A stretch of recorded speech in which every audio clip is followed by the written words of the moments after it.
Hello friends, बहुत सारे investor हमेशा से एक डिलेमा में रहते हैं, म्यूचुअल फंड और स्टॉक का डिलेमा।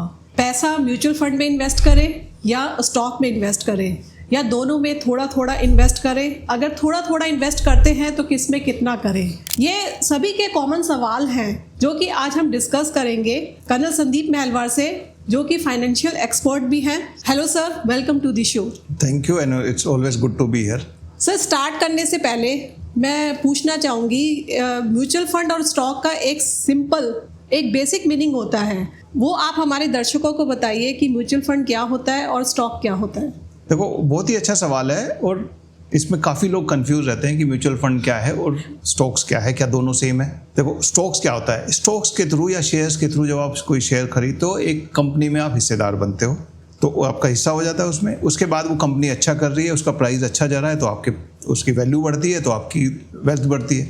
अगर वो अच्छा नहीं कर रही है और उसका प्राइस नीचे जा रहा है तो आपकी वैल्यू नीचे जाती है। तो ये होता है स्टॉक्स को इन्वेस्ट करने का तरीका ये है कि आपने डीमैट अकाउंट खोलना है जो किसी ब्रोकर के आपको साथ खोलेंगे और उसको आप जो है मार्केट में खरीदोगे। मार्केट मंडे टू फ्राइडे खुलता है, 9:15 से लेके 3:30 बजे तक चलता है। तो उसमें कुछ लोग बिड करते रहते हैं, कुछ ऑफर करते रहते हैं। आपने बिड करना है शेयर खरीदने के लिए और कोई ऑफर करेगा तो आपको वो शेयर मिल जाएगा। तो ये होता है आपका स्टॉक्स। और इसमें दूसरे वाली जरूरी चीज़ होती है कि आपने कौन सा शेयर लेना है। शेयर तो हजारों हैं, राधा 10,000 शेयर्स हैं जो मार्केट में ट्रेड होते हैं। आपने कौन सा लेना है तो खुद ने रिसर्च करना है, डिसाइड करना है, सेलेक्ट करना है, फिर मॉनिटर करना है और खुद डिसाइड करना है। अब आते हैं म्यूचुअल फंड पे। म्यूचुअल फंड में जो इन्वेस्ट होता है वो इनडायरेक्टली इन्वेस्ट होता है, मतलब कि काफ़ी सारे लोग इकट्ठा करके पैसा म्यूचुअल फंड कंपनी में देते हैं। वहाँ पे फंड मैनेजर होता है, वो अपने रिसर्च करता है और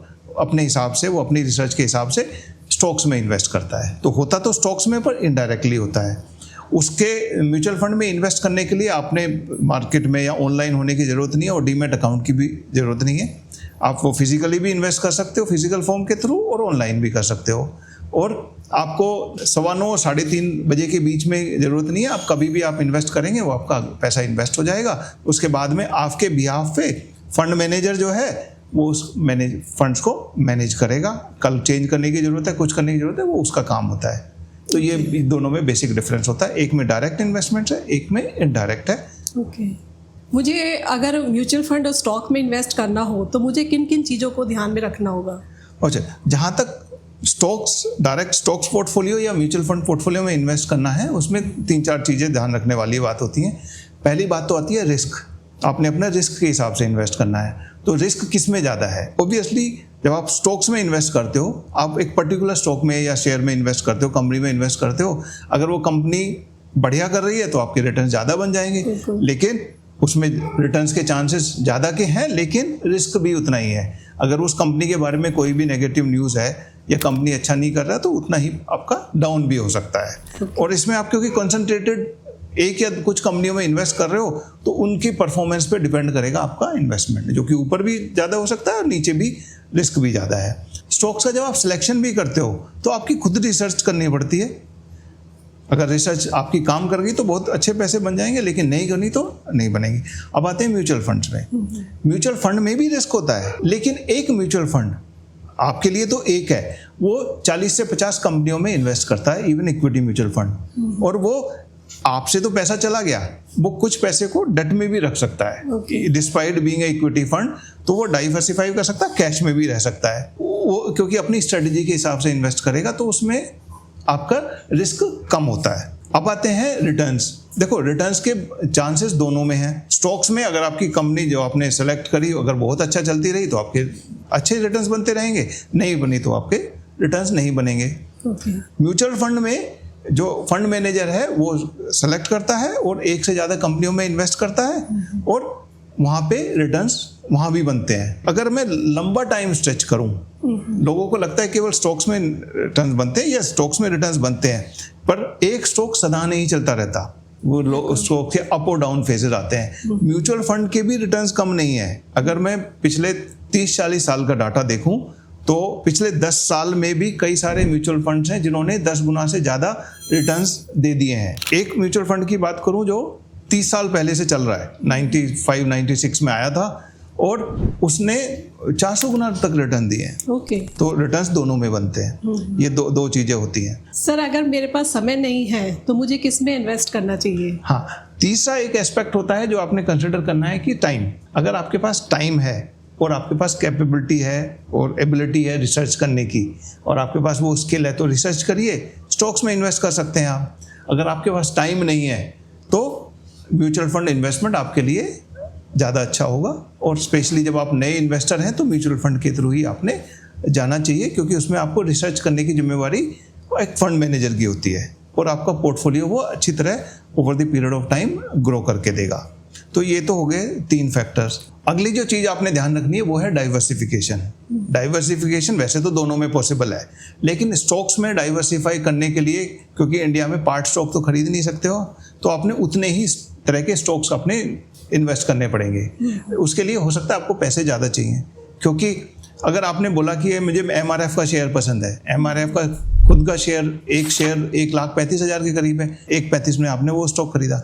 अभी मैंने मान लीजिए उसको डाइवर्सिफाई करना है एक रिलायंस लेके या एक SBI लेके, तो रिलायंस का शेयर 3,000 रुपये का है, तो 3,000 उसमें लगाने, फिर SBI का 800-900 रुपये का है, 800-900। तो ऐसे आपने डाइवर्सिफाई करने के लिए पैसे भी ज़्यादा चाहिएंगे और खुद ने रिसर्च करना है कि डाइवर्सिफिकेशन 4 स्टॉक करके खरीद के डाइवर्सिफिकेशन नहीं होगा। डाइवर्सिफिकेशन एक्चुअल मीनिंग तो होता है एसेट क्लास या डिफरेंट एसेट क्लास में जाना है, तो थोड़ा गोल्ड खरीदना है, थोड़ा डेट खरीदना है, तो वो आपने करना पड़ेगा।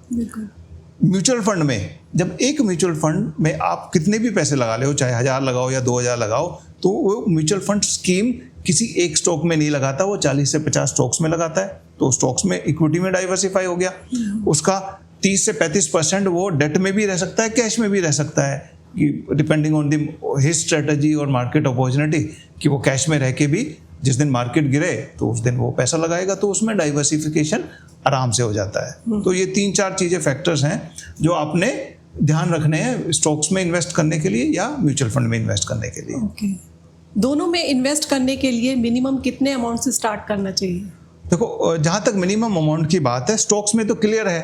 अगर आपने कम से कम एक स्टॉक खरीदोगे तो जो आपने कंपनी सिलेक्ट करी है अपने रिसर्च के हिसाब से, अपने जो आपका जो भी हाइपोथेसिस है इन्वेस्टमेंट का, तो वो उसका कम से कम उतना पैसा आपको चाहिए। आपने रिलायंस में इन्वेस्ट करना है तो 3,000 रुपये चाहिए, MRF में खरीदना है तो 1,00,000 प्लस चाहिए। ऐसे ही अबाउट इंडिया का शेयर है, आई थिंक 40-50 हज़ार रुपये का, तो उतने पैसे चाहिए आपको। और जहाँ तक म्यूचुअल फंड की बात है, वहाँ पे आप छोटे से छोटा भी इन्वेस्ट कर सकते हो। कुछ म्यूचुअल फंड तो अलाउ करते हैं, आप 500 रुपये से भी आप स्टार्ट इन्वेस्टमेंट कर सकते हो, मंथली SIP भी कर सकते हो।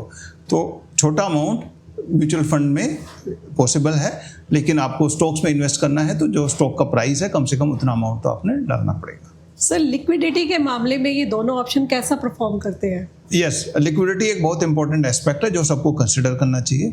लिक्विडिटी नॉर्मली तो दोनों में ही पॉसिबल है, लेकिन थोड़ा अंतर भी है। जहाँ तक इक्विटी की बात है, प्योर स्टॉक्स की बात है, जिस स्टॉक में आपने इन्वेस्ट किया है और जिस दिन आप बेचना चाहते हैं उस दिन उसके पर खरीदार हैं तो आपको वो स्टॉक बिक जाएगा।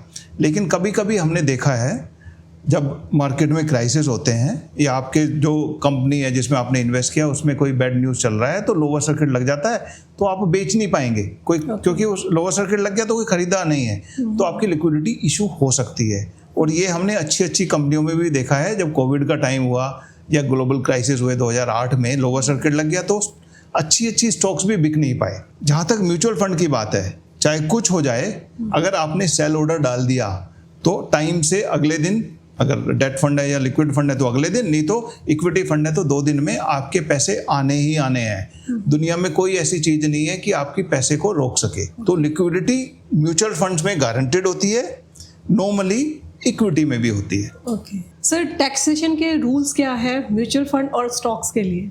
टैक्सेशन दोनों में ही, अगर इक्विटी बेस्ड म्यूचुअल फंड लें तो दोनों के लिए सेम रूल है। शॉर्ट टर्म टैक्स लगेगा, आपका जो आपका होल्डिंग होता है 1 दिन से लेके 365 दिन तक आपका शॉर्ट टर्म टैक्स लगता है, जो 20% होता है, 20% ऑफ द गेन्स।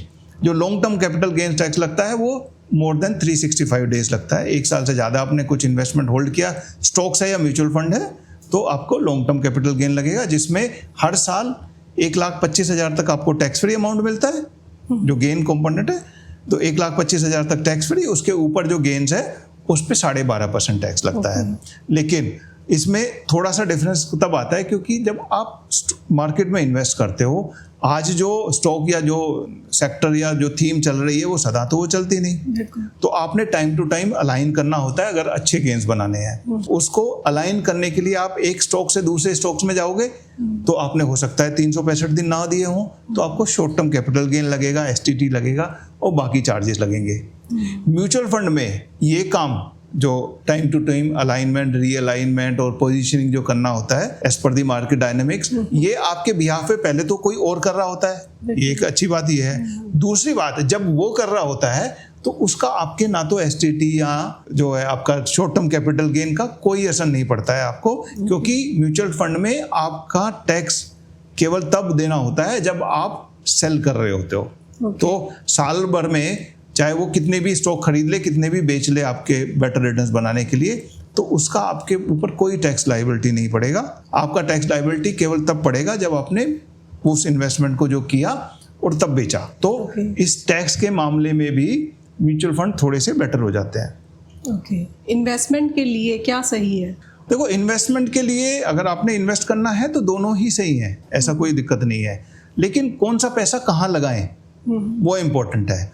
जहाँ तक हमारी क्योंकि मैं फौजी फ्रेटर्निटी से हूँ तो फौजियों की बात करेंगे या उनकी बात करें, जब हम या मिडिल क्लास की बात करें, जो हमारे पास अगर गोल बेस्ड ही पैसा है कि भाई मेरे पास पैसा लिमिटेड है और मेरे कुछ फाइनेंशियल गोल है, तो वो पैसा आपका इन्वेस्टमेंट म्यूचुअल फंड में ही पॉसिबल है।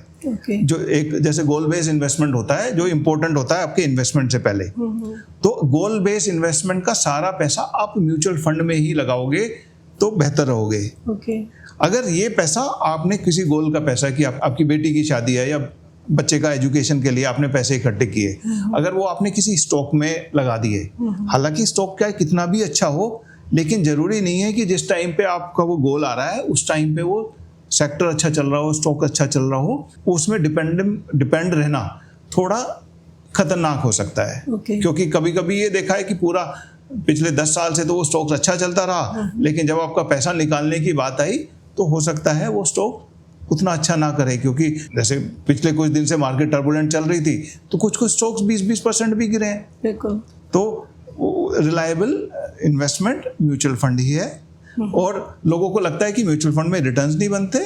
मैं एक एग्जांपल दूं, जब हम कमीशन हुए थे 1996 में, एक स्कीम थी म्यूचुअल फंड की जो 10 रुपए पे लॉन्च हुई थी, आज वो 4150 रुपए के करीब है। तो उसने 415 गुना रिटर्न्स दिए हैं। अच्छा।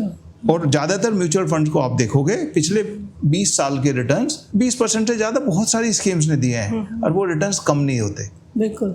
लेकिन आप जब इन्वेस्ट करो तो एक रीजनेबल रिटर्न्स की एक्सपेक्टेशन रखें, जो कि 15% एक अच्छा रिटर्न आप एक्सपेक्ट कर सकते हैं मार्केट में। ओके सर, एक आर्मी ऑफिसर का सवाल है, जैसे हमारी पोस्टिंग आ जाती है फील्ड एरिया में और वहाँ पे नेटवर्क का भी इशू होता है, तो ऐसी सिचुएशन में हमें किस में इन्वेस्ट करना चाहिए? तो वो स्पेशली जो ट्रांसफरेबल जॉब हैं, जब आप रिमोट एरिया में हो गए तो इश्यूज आती हैं कि ना आप कम्युनिकेट कर पाते हो, ना टाइमली मॉनिटर कर पाते हो। तो जब आपके पास मॉनिटर करने के लिए टाइम नहीं है, दूसरा जब आपने एक्शन लेने के लिए कनेक्टिविटी नहीं है, एंड पैसे भी लिमिटेड ही होते हैं। बिल्कुल। तो ऐसे में एडवाइजेबल होगा तो आप म्यूचुअल फंड के थ्रू जाइए। और म्यूचुअल फंड में भी ऐसा नहीं हो सकता कि बाय एंड फॉरगेट कर लो, क्योंकि time to time mutual fund भी अलाइन रीअलाइन करने पड़ते हैं। अगर आपको अच्छे गेन्स बनाने हैं तो वो मॉनिटर करने पड़ेंगे। तो म्यूचुअल फंड में ही जाइए, स्टॉक से दूर रहिए। वैसे भी सेबी का डाटा बोलता है कि जो 69% ऑफ रिटेल ट्रेडर्स हैं या इन्वेस्ट करते हैं स्टॉक्स में, वो नुकसान उठा रहे हैं। म्यूचुअल फंड में ऐसा नहीं है। तो म्यूचुअल फंड में जाइए, और मेरा एडवाइस तो ये होगा किसी के थ्रू जाइए जो आपको एडवाइस कर सके, जो आपको एक्सपर्ट गाइडेंस दे सके, टाइम टू टाइम आपका हैंड होल्डिंग भी कर सके। क्योंकि जब आप देखोगे, अपने नज़रिए से देखोगे, कोई ज़रूरी नहीं है मुझे बाजार का या मार्केट का नज़रिया वो हो, तो आपको बेटर पर्सपेक्टिव दे सकता है आपका एक अच्छा फाइनेंशियल एडवाइजर। आपका पैसा ज़्यादातर म्यूचुअल फंड में जाना चाहिए, स्टॉक से दूर रहोगे तो बेटर रहेगा। Okay sir, thank you so much sir. अगर आपको ये हमारा वीडियो अच्छा लगा हो तो लाइक, शेयर और कमेंट करना ना भूलें। Till then, take care, happy investing. Thank you, जय हिंद।